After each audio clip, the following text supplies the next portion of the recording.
Eks neid teemasid, mistõttu kinni jätakse, on erinevaid, aga üks põhilisem võib-olla või mida ma oskaksin nagu suuresti välja tuua, on see, et me olemegi hõivatud. Ja hõivatud sellega, mida me igapäevaselt teeme.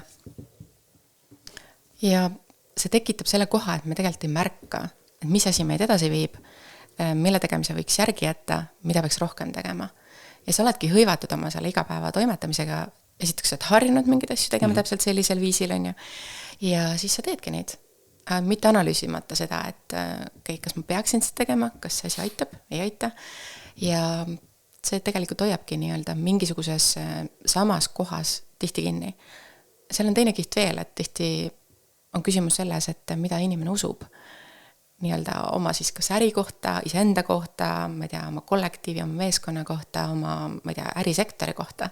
Et kui ta ütleb, et aga praeguses majandusseisus ei saagi mitte midagi kasvada, no siis tulemused tihti selliselt tulevad ka, et ma olen küll ja kordi näinud seda, et majandussektor justkui nagu Eestis seisab ja kliendid drive'ivad, vaatamata sellele, et kõik justkui nagu seisab. Et kui me ei usu seda, vaid vaatame, et kuidas saab, et siis see aitab ka edasi. Nii et seal on erinevaid kihte, aga tihti on see, et me lihtsalt oleme hõivatud nende asjadega, mida me igapäevaselt teeme ja me ei võta seda analüüsi või pausi hetke.